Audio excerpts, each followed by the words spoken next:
కేటీఆర్ మాట్లాడుతున్నాడు. కరెంటు బిల్లులు సోనియా గాంధీకి పంపించాలి. ఎస్. హామీ ఇచ్చారు. మీరు కరెంటు బిల్లులు మాఫీ చేస్తామని. వీళ్ళేమంటారు మేము 100 డేస్లో చేస్తామని చేస్తాం. సో మీరు సోనియా గాంధీకి కరెంటు బిల్లులు పంపించేది ఏంది? కాళేశ్వరం బిల్లులు మొత్తం కేసీఆర్కి పంపించాలి. మిగతా పెండింగ్ బిల్లు అంతా మరి మీకు పంపించాలని వీళ్ళు కాంగ్రెస్ వాళ్ళు కౌంటర్ చేస్తున్నారు. ఎస్. సో కేటీఆర్ స్టేట్మెంట్ని మీరు ఎట్లా చూస్తున్నారు? ఒకటండి, భాషాపరంగా అయితే కేటీఆర్ ఎప్పుడు మాట్లాడేది అన్వైజ్గా మాట్లాడతాడు. He doesn't have any control over his tongue. He barks, he doesn't speak. That is the problem with him. Sonia గాంధీని ఈ వివాదంలోకి తీసుకురావడం అనేది తప్పు. ఫస్ట్ అది ఫండమెంటల్లీ రాంగ్.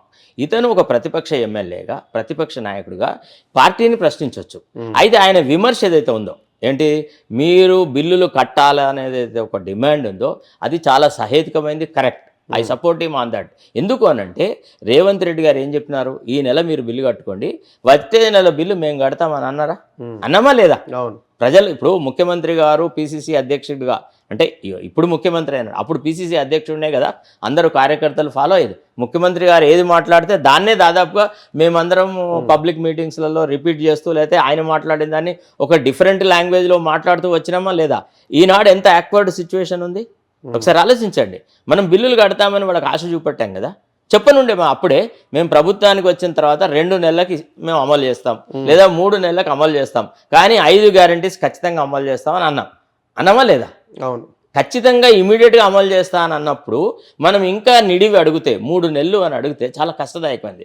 రెండోది ఏంటంటే, ఏవైతే ఆన్గోయింగ్ వెల్ఫేర్ మెజర్స్ ఉన్నాయో, రైతు బంధు ఉంది ఫర్ ఎగ్జాంపుల్, ఆసరా పెన్షన్స్ ఉన్నాయి, తర్వాత మిగతా స్కీమ్స్ ఉన్నాయి కదా, వీటిని మనం ఇమీడియట్గా అమలు పరచాలి.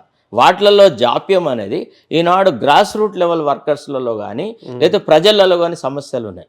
ప్రజలు చాలా నిశితంగా ప్రశ్నలు వేస్తున్నారు. ఇప్పుడు మీరే మీ కార్యక్రమంలో జనంతో మనం అనే ఒక కార్యక్రమంలో ఎన్నోసార్లు అడిగారు కదా రైతులు ఏమైంది అని. లోయర్ లెవెల్ కార్యకర్తలను అయితే నానా బూతులు తిడుతున్నారు. వాడైనా ఏముండే ఏదో రకంగా సప్పో చేసి మాకు టైంకి రైతు బంధు ఇచ్చేదన్నాడు. ఇవాళ రబీ సీజన్ ఆల్మోస్ట్ ఒక మిడిల్ ఆఫ్ ది స్టేజ్కి వచ్చింది. ఈ దశలో కూడా మనం రైతు బంధు ఇవ్వలేకపోతే ప్రభుత్వాన్ని ప్రజలు హర్షిస్తారా? నేను సరే రైతు బంధు మనం పాయింట్ కేటీఆర్ సోనియా గాంధీ గురించి ఎస్ ఎగ్జాక్ట్లీ అంటే నేను అనేది అంటే సహేతుకమైనటువంటి విమర్శలాగా తీసుకోవాలి. దీన్ని ప్రభుత్వము సద్విమర్శగా గ్రహించి ఇమీడియట్గా ఈ ఎలక్ట్రిసిటీ బిల్స్ విషయంలో కూడా ఒక నిర్ణయం తీసుకొని ఒక ప్రకటన చేయాలి. ఈ నెల చివరి నుంచి, ఇప్పుడు వెంకటరెడ్డి గారు అన్నట్టుంది, ఈ నెల చివరి నుంచి మేము బిల్స్ ఇంప్లిమెంట్ చేస్తామని అన్నారు. సరే, కాకపోతే ఏంటంటే కేటీఆర్ ఎట్లా అంటదంటే తెల్లారక ముందే కూసే కోడి వినవా, ఇది మల్లెల వేళ అని, ఇది వెన్నెల మాసం అని, తొందరపడి ఒక కోయిల ముందే కూసింది అని ఒక పాట ఉంది కదా. ఇగో ఇది అట్లాంటి టైప్ అనమాట. ఇతనికి సంయమనం లేదు, ఇతనికి ఓపిక లేదు, ఎప్పుడు ఏ రకంగా విమర్శించాలని లేదు. ఇతను ఏమంటే హీ అడ్రసెస్ ది గ్యాలరీ. అందరూ చప్పట్లు కొట్టడానికి ఇతను మాట్లాడతాడు తప్ప నేను మాట్లాడే మాటలలో ఏదైనా అర్థం ఉందా, సారం ఉందా అని పరిశీలించకుండా మాట్లాడేది.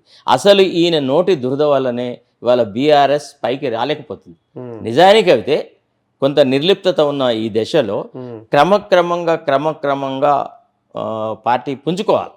చేసిన తప్పులను ఒప్పుకోవాలి. ప్రజావేదిక మీద అవును మా వల్ల ఈ తప్పులు జరిగినాయి, ఈ రకమైన విమర్శలు ఉన్నాయి, దీన్ని మేము సరిదిద్దుకుంటాం, ఈ రకంగా ఉంటుంది మా ప్రవర్తన, భవిష్యత్తులో ఈ తప్పులు చేయమని చెప్పేటువంటి సమయమైన అతనికి ఉందా? ఆ నిజాయితీ అతనికి ఉందా? లేదు. అతను ఒక నిజాయితీ లేని రాజకీయ నాయకుడు అవడం వల్లనే అతని మీద ఇప్పుడు తను ఒక్కసారిని ఆలోచించాడా, నాకు ఏమి యోగ్యతలు ఉన్నాయి, ముఖ్యమంత్రి తర్వాత నేనే ఒక 2వ పొజిషన్లో ఉండడానికి నాకున్న అర్హత లేది అనే ఒక ఆత్మవిమర్శ చేసుకున్నాడా? ఇప్పటికీ చేసుకున్నాడా? పోనీ కనీసం తను సీనియరా? రాజకీయ అనుభవం ఉందా? ఏం చేసినాడండి? ఒక్కనాడు ప్రజాక్షేత్రంలో తిరిగే కెపాసిటీ ఉందా? పోనీ పాదయాత్ర చేసినాడా? ప్రజల సమస్యలను కనుక్కున్నాడా? అసలు ఏసీ 5 నిమిషాలు కట్ అయితే ఆయనకు నుదిటంతా చెమటలు వస్తుంది తెలుసా? ఆయన ఎన్నడన్నా ప్రజాసేవకు ఆయనకి ఏమైనా సంబంధం ఉందా? Is an antonym of public service. అయితే ట్విట్టర్లో మాట్లాడతాడు. అదా? Is it a mode of communicating with the people? He is only an elitist leader. So ఆయన క్రిటిసిజం ఆ రకంగా చూడొద్దు. I don't support him. Rather మీరు నేను ఆ ప్రశ్న వేయాలి. ఏది? కరెంటు బిల్లుల విషయంలో కానీ, లేకపోతే రైతు బంధు విషయంలో కానీ, లేకపోతే ఆసరా పెన్షన్ల గురించి కానీ, నిరుద్యోగ భృతి గురించి కానీ, మహిళలకు ఇవ్వాల్సిన డబ్బుల గురించి కానీ మీరు నేను ప్రశ్నిస్తే యాజ్ ఎ జర్నలిస్ట్గా it is our duty. We are the 4th pillar of the state. We are suppose to మనము దేశభక్తి గీతాలు పాడడానికో లేదా రాష్ట్రభక్తి గీతాలు పాడడానికో మనం ఇక్కడ లేము. మనకు మైక్ ఇచ్చినప్పుడు మనం ఎప్పుడు కూడా ప్రజల తరఫునే మాట్లాడతాం. That is why press is the people's voice.